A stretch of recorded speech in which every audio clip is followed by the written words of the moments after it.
আবু জাহেল ঘোষণা দিল, খবরদার, হজের মৌসুম, হাজী সাহেবরা গোটা বিশ্ব থেকে আসবে, আমার দলের কর্মীরা তোরা যেটা করবি সেটা হচ্ছে হাজীদের কাছে যে বলবি মক্কায় নতুন এক পাগল আসছে, নতুন এক জাদুকর আসছে, নাম মুহাম্মদ। নাউজুবিল্লাহ পড়বেন না?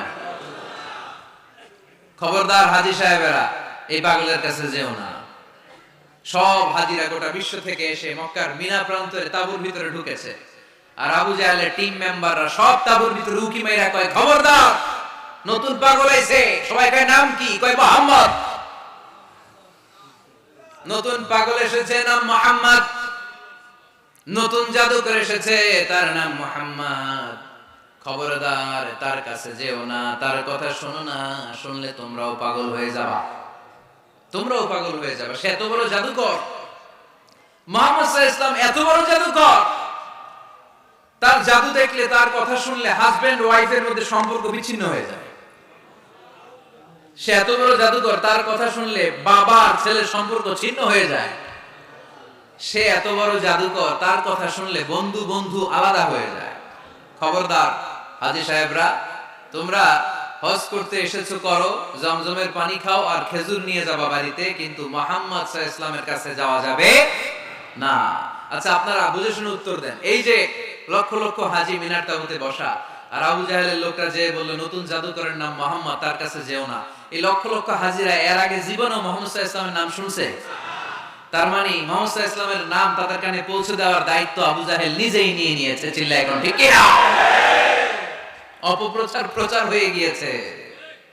আর সবাই মনে মনে ভাবে, কয় কি, এত বড় জাদুকর, হজ করি আর না করি এর না দেখা যাওয়া যাবে না।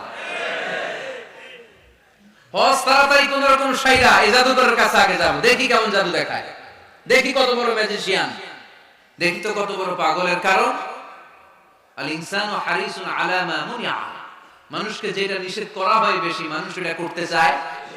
যদি বলি ওদিকে যাবি না, ওর বাপের কিরা ওদিকে যাবে, ঠিক কি না? এটা আমাদের স্বভাব, আমাদের খাসলা, আমাদের বৈশিষ্ট্য। যেটা আমাদের নিষেধ করা হয় বেশি, ওটা করতে মন চায়। সব হাজিরা মনে মনে ভাবলো, আমরা যাব যাব, তোরা যতই বলিস না কেন যাব যাব, হজের পরে অবশ্যই যাব।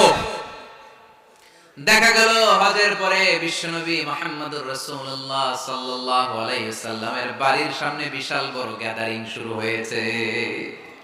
সবাই লাইন ধরে দেখা করতে গেছে। দেখা করতে যে বিশ্বনবীর চেহারা দেখে প্রথম নজরই সব পাগল। চাঁদের চেয়ে সুন্দর তুমি নবী আমার কামলিওয়ালা, চাঁদের চেয়ে সুন্দর তুমি নবী আমার কামলিওয়ালা, দুজা তুমি প্যারা নবী সাল্লে আলা, দু জাহানের বাদশাহ তুমি প্যারা নবী সাল্লে আলা, চাঁদের চেয়ে সুন্দর তুমি নবী আমার কামলিওয়ালা। সুবহানাল্লাহ পড়েন। গোটা বিশ্বের খ্রিস্টানরা বিশ্বনবীকে নিয়ে এখন মাতোয়ারা। মাইকেল এইচ হার্ট, খ্রিস্টান, একটা বই লিখে গোটা বিশ্ব কাঁপিয়েছেন, দি 100 ranking of the most influential people and person in the world। পৃথিবী কাঁপানো 100 জন মনীষীর জীবনী নিয়ে একটা বই তিনি করেছেন। এই 100 জন মনীষীর জীবনীর মধ্যে যাকে নাম্বার 1 তিনি করেছেন, তিনি হচ্ছেন আমার নবী, আপনার নবী, প্যার নবী, বিশ্বনবী মুহাম্মদুর রাসূলুল্লাহ সাল্লাল্লাহু আলাইহি ওয়াসাল্লামের। মাইকেল এইচ হার্ট কি মুসলমান?